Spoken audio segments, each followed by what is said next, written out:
नमस्कार सभी को टॉपर्स टेस्ट के इस डिजिटल प्लेटफॉर्म पर आप सभी का स्वागत है। साथियों, पशु परिचर का जो हमारे इस यूट्यूब चैनल पर निशुल्क आपको क्लासेस उपलब्ध करवाई जा रही हैं, उसके अंतर्गत हमारे साइंस की क्लासेस नियमित रूप से आ रही है। बायो को हम पूरी कर चुके हैं। केमिस्ट्री हमने स्टार्ट कर दी। अम्ल क्षार, लवण और पीएच वाला जो टॉपिक था हमारा कंप्लीट हो गया। आज जो है हम एक नया टॉपिक डिस्कस करने वाले हैं। नया टॉपिक है तत्व, यौगिक और मिश्रण। तत्व क्या होते हैं, यौगिक क्या होते हैं, मिश्रण क्या होते हैं, इन सब के बारे में जो है आपके परीक्षाओं में जो है प्रश्न यहाँ से पूछ लिए जाते हैं। तो हम डिस्कस करने वाले हैं सबसे पहले तत्वों के बारे में। तत्व क्या होते हैं? तत्व एक ही प्रकार के परमाणु से निर्मित पदार्थ जिसके प्रत्येक परमाणु का नाभिकीय आवेश समान होता है। यानी एक सरल पदार्थ होता है। अ, हम जानते हैं परमाणु इस प्रकृति में प्रत्येक वस्तु वस्तु जो है, प्रत्येक पदार्थ जो है परमाणु से मिलकर बना होता है। परमाणु बाहर कक्षाएं होती है, मध्य में नाभिक होता है। प्रोटॉन और न्यूट्रॉन पाए जाते हैं, इलेक्ट्रॉन चारों ओर चक्कर लगाते हैं कक्षाओं में। ये परमाणु की सामान्य संरचना होती है। परमाणु पर जो है नाभिक पर एक आवेश पाया जाता है। नाभिक के आवेश उसे कहते हैं। नाभिक के आवेश समान होने का मतलब, यानी एक ही पदार्थ है, उस पदार्थ के परमाणु में सभी में नाभिक के आवेश समान है। यानी एक ही प्रकार के परमाणु से मिला पदार्थ, मिलकर बना जो पदार्थ है वो तत्व कहलाता है। समान परमाणु का समूह जो है तत्व कहलाता है।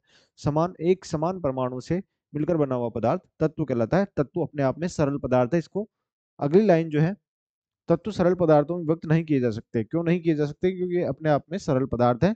इन्हें सरल पदार्थों में विभक्त नहीं किया जा सकता। सरल पदार्थों में विभक्त उन पदार्थों को किया जाता है जो दो या दो से अधिक पदार्थों से मिलकर बने होते हैं। तो ये तो किन्हीं दो या दो से अधिक पदार्थों से मिलकर बने नहीं होते हैं। कई परमाणु होते हैं, समान प्रकार के होते हैं। एक समान परमाणु होते हैं, हर गुणधर्म उनका समान होता है। तो इसके उदाहरण जैसे बात करें, नाइट्रोजन है, हाइड्रोजन है, ऑक्सीजन है, सोना, चांदी, लोहा, सोडियम, पारा, ये तत्व हैं। ये क्या है? तत्व है। वर्तमान में लगभग 118 तत्वों की खोज की जा चुकी है, जिनमें से 92 तत्व प्रकृति में उपलब्ध हैं और शेष प्रयोगशाला में विकसित किए गए हैं। यानी 118 के लगभग तत्व ज्ञात हो चुके हैं और वर्तमान में, और लगातार इनकी खोज जारी है, नए नए तत्व मिलते रहते हैं। 118 के लगभग इनकी खोज की जा चुकी है। इनमें से 92 तत्व जो है प्राकृतिक रूप से, यानी प्रकृति में उपलब्ध है, प्राकृतिक रूप से पाए जाते हैं। जबकि बाकी के जो तत्व हैं उनको प्रयोगशाला में, लेबोरेटरी में विकसित किया गया है। इसलिए उन तत्वों को मानव निर्मित या संश्लेषित तत्व कहते हैं। प्रयोगशाला में निर्मित किए गए तत्वों को मानव निर्मित या संश्लेषित तत्व कहते हैं। अब ये सामान्य गुणधर्म थे तत्वों के बारे में। अब जब तत्वों की खोज होती गई, तत्वों की संख्या बढ़ती गई, 118 जैसा कि वर्तमान में है, तो इनको अध्ययन करने की दृष्टि से, इनके अध्ययन की दृष्टि से इनको सुविधाजनक बनाया जा सके, इसके लिए आवश्यकता पड़ी एक सारणी की, जिसमें उनको जमाया जाए, इस प्रकार से जमाया जाए कि कहीं ना कहीं इनके गुणधर्मों में कुछ सीक्वेंस, कुछ क्रम जो है आता हो। तो कई वैज्ञानिकों ने प्रयास किए। सबसे पहले जो है आधुनिक आवर्त सारणी कहते किसे हैं, उसके बारे में चर्चा करते हैं। आवर्त सारणी में तत्वों को इस प्रकार से व्यवस्थित करना कि समान गुणों वाले तत्व एक ही साथ नियमित रूप से अंतराल में या नियमित अंतराल में प्रकट किए जाएं, तो यह आवर्त सारणी कहलाती है। सबसे पहले जो आवर्त सारणी आई वो मेंडलीव की आवर्त सारणी आई। मेंडलीव एक वैज्ञानिक थे जिन्होंने एक प्रयास किया तत्वों को जमाने का, व्यवस्थित करने का। तो उन्हें आवर्त सारणी के माध्यम से उनको व्यवस्थित किया, और उनमें जो गुणधर्म था मेन, वो था उनका परमाणु भार। तत्वों को उनके बढ़ते परमाणु भार के क्रम में व्यवस्थित करना। एक व्यवस्थित करने पर एक नियमित अंतराल के बाद समान गुणधर्म वाले तत्व पुनः प्रकट होते हैं। इन्होंने इसको एक ही सारणी द्वारा बताया, जिसे मेंडलीव की आवर्त सारणी कहते हैं। यानी जब तत्वों को इन्होंने किसके बढ़ते हुए क्रम में रखा, परमाणु भार के। बस यहाँ पर एक ही डिफरेंस है, परमाणु भार। एक तो होता है परमाणु का भार या द्रव्यमान, भार या द्रव्यमान, परमाणु द्रव्यमान कह सकते हो, परमाणु भार कह सकते हो। इसके बढ़ते हुए क्रम में रखा, और जब इस क्रम से जमाया तो एक निश्चित अंतराल के बाद कुछ तत्वों में जो है समानता असमानता जो है, उनकी प्रकृति, उनके गुणधर्मों में दोहराव देखा गया। तो इस प्रकार से ये जो है सारणी कहलाई मेंडलीव की आवर्त सारणी। इसके बाद में इसमें कई कमियां नजर आई। इसमें हाइड्रोजन का स्थान निश्चित नहीं था। कुछ जो है आगे खोजे जाने वाले तत्वों के लिए कोई स्थान, इसमें कोई बात इसमें नहीं की गई। कई कमियां थी। इसके आधार पर जो है एक सारणी बनी, मोसले के नियम पर आधारित आवर्त सारणी, जिसे हो कि आप आधुनिक आवर्त सारणी के नाम से जानते हैं, आधुनिक आवर्त सारणी। अब इसमें किसके आधार पर रखा गया? तत्वों को उनके परमाणु संख्या, परमाणु संख्या, यहाँ पर था परमाणु भार या परमाणु द्रव्यमान, यहाँ पर है परमाणु संख्या या इसको और कह सकते हैं क्रमांक। संख्या की जगह परमाणु क्रमांक, परमाणु संख्या परमाणु क्रमांक के क्रम में व्यवस्थित किया गया। तो एक नियमित अंतराल के बाद समान गुणधर्म, वही बात जो पहले पढ़ी थी, समान गुणधर्म वाले तत्व पुनः प्रकट होते हैं। उन्होंने इसको एक सारणी द्वारा बनाया जिसे आधुनिक आवर्त सारणी कहते हैं। मोजले की आवर्त सारणी है आधुनिक आवर्त सारणी। तो इसमें जो मुख्य गुणधर्म के आधार पर ये बनाई गई, वो मुख्य गुणधर्म था परमाणु संख्या। मेंडलीफ की में थी परमाणु भार, परमाणु भार या परमाणु द्रव्यमान, परमाणु भार या परमाणु द्रव्यमान।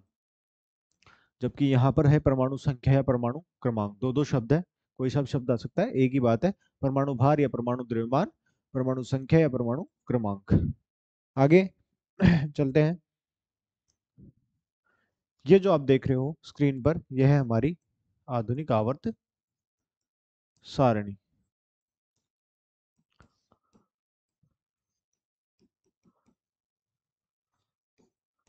आधुनिक आवर्त सारणी।